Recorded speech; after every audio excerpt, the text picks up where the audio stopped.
apakah boleh seseorang ketika berkhitbah dia berbicara? Mengajak bicara kepada wanita yang ingin dia nikahi. Para ulama sepakat, boleh seseorang laki-laki ketika dia sedang berkhitbah atau mau menadhar seorang wanita, diizinkan berbincang pada saat itu, tidak ada masalah. Berbincang ketika nazar itu diperbolehkan. Para ulama sepakat. Tetapi ulama berselisih, apa hukum seseorang berbincang setelah dia nazar? Dengan entah itu dengan dia menelpon, ya, ketika dia nazar, kemudian setelah itu dia menelpon. Boleh tidak? Ataukah dia mengirim surat misalnya atau dengan bentuk SMS, ya. Boleh apa tidak demikian? Para ulama, ya, ahlul ilm, ya, mereka mengatakan bahwasanya seorang wanita ketika dinazar kemudian sudah dikhitbah, diterima khitbahnya, maka, ya, dan ini pendapat Syekh Utsaimin rahimahullah, maka beliau memandang tidak boleh diajak berbicara. Walaupun sudah dikhitbah, diterima khitbahnya, ya, selama dia masih belum akad, tidak boleh diajak berbicara.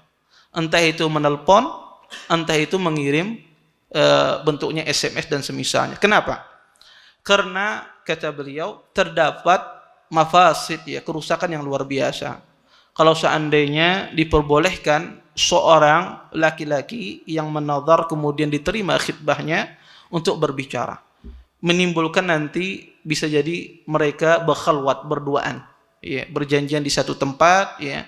Kemudian bisa jadi mereka nanti bernikmat-nikmatan dengan suara tersebut, dan itu tidak dihalalkan karena masih belum halal, ya.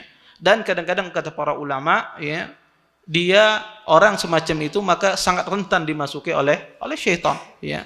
Maka ketiganya adalah syaitan. Maka para seperti Syekh Utsaimin rahimallahu taala, beliau tidak membolehkan. Sebagian ulama membolehkan wanita yang dinadhar dan sudah dikhitbah dan diterima khitbahnya, kemudian diajak telepon, ya, menelponnya atau mengirim SMS padanya. Dan ini pendapat Syekh Shalih Fauzan, ya, dan Syekh Abdullah Jibrin, ya, ulama mu'asirin pada zaman sekarang. Beliau berpendapat bahwasanya kata beliau boleh, ya, tetapi dengan beberapa syarat. Syarat ini kalau dipraktekkan kayaknya seperti pendapat pertama. Ya, pertama kata beliau, ya, seseorang tersebut ketika dia berbicara itu karena untuk berkaitan dengan kebutuhan perkawinan, ya, apa yang harus disiapkan, apa yang harus dilakukan. Kemudian yang kedua kata beliau, ketika berbicara itu diperbolehkan sesuai dengan kebutuhan saja, sesuai dengan keperluan.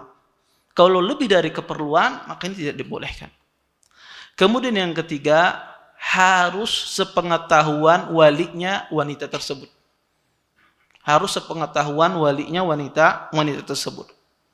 Kemudian yang keempat kata beliau, ya, ketika tidak ada wasilah yang lain, ya, untuk membicarakan sesuatu yang penting terhadap masa pernikahan kecuali dengan telepon atau dengan SMS. Kalau seandainya dia memungkinkan mengutus saudarinya atau mengutus keluarganya yang perempuan berbicara, maka harus, tidak boleh pakai telepon, tidak boleh ngirim surat, ya. Maka sebetulnya ini tidak ada bedanya dengan pendapat yang pertama tadi, ya. Maka ini sebetulnya beliau membolehkan dalam keadaan apa? Dalam keadaan darurat, ya. Seseorang, ya, bertanya tentang sesuatu, ya. Karena dia tidak memungkinkan mengutus keluarganya, mungkin jauh, ya. Kemudian tidak ada wasilah lain kecuali dengan apa? Dengan menelpon. Maka ini para ulama membolehkan. Tetapi, ya, seseorang muslim hendaknya berhati-hati dalam masalah ini, ya, walaupun ada khilaf dalam masalah ini, maka seseorang hendaknya, ya, jangan dia kalau dia sudah mengkhitbah atau menadhar wanita, tidak, ya, berbicara melalui telepon, ya, kecuali dia mengutus ibunya atau saudarinya yang perempuan yang berbicara kepada wanita tersebut, tidak dia yang berbicara, atau dia berbicara kepada wali wanita yang ingin dia nikahi, ya, maka ini tidak ada masalah.